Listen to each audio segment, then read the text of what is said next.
Écouter le sol, c'est le thème qu'ont choisi les experts pour le sommet africain sur la santé du sol et les engrais qui s'est tenu à Nairobi, la capitale kenyane, du 7 au 9 mai 2024. L'objectif du sommet était de réunir toutes les parties prenantes concernées afin de souligner le rôle crucial des engrais et la santé des sols dans la stimulation d'une croissance durable de la productivité agricole en Afrique. This summit could not be held at a more opportune time than now, when the impact of COVID-19 coupled with the conflict in Ukraine, the multiple conflicts on the continent. Ce sommet ne pouvait se tenir à un moment plus opportun qu'aujourd'hui, alors que l'impact du Covid-19, conjugué au conflit en Ukraine, aux multiples conflits sur le continent et au changement climatique, se fait sentir par une faible productivité agricole et un ralentissement de la croissance économique. Au cours de ce sommet, nous apprendrons aux spécialistes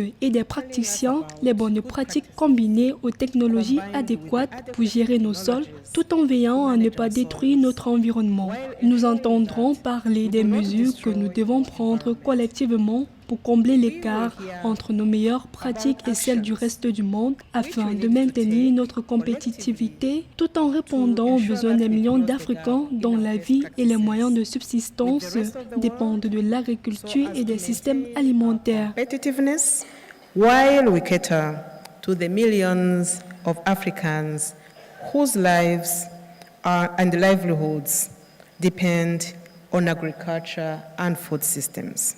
En 2006, les chefs d'État et de gouvernement africains ont approuvé la déclaration d'Abuja sur les engrais pour une révolution verte en Afrique, avec un objectif de 50 kg par hectare et par an. Aujourd'hui, cet objectif est encore loin d'être atteint, avec un taux moyen d'utilisation d'engrais d'environ 18 kg par an. Pour combler l'écart de productivité avec le reste du monde, l'Afrique doit prendre des mesures audacieuses selon ses experts.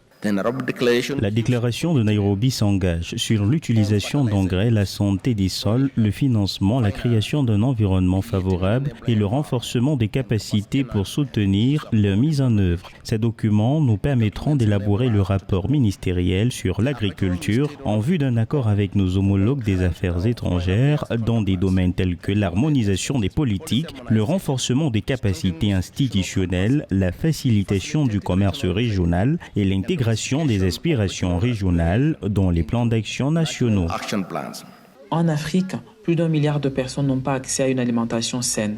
20% de la population est sous-alimentée et 57 millions de personnes supplémentaires souffrent de la faim depuis le début de la pandémie de Covid-19. Et pourtant, l'Afrique possède 60% des terres non cultivées au monde, selon la FAO. Avec ce potentiel, l'Afrique peut même nourrir le monde, mais elle n'arrive même pas à se nourrir. Les facteurs, les défis ou les facteurs d'attraction que nous avons tous reconnus sont le coût des engrais, la faiblesse des investissements dans la production d'engrais, la perception selon laquelle nos sols sont traditionnellement riches et n'ont donc pas besoin d'engrais, et bien sûr la faiblesse des capacités et des connaissances de nos petits exploitants agricoles. Et maintenant, avec les guerres mondiales sauvages, les chaînes d'approvisionnement sont devenues un problème et l'importation d'engrais devient donc une activité à forte intensité de capital.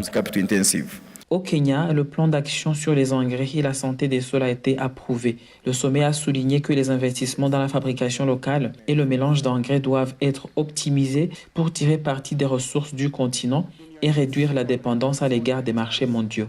Pour comprendre l'urgence de la santé du sol en Afrique, les experts signalent que si rien n'est fait, 90% des terres productives en Afrique seront dégradées d'ici 2050.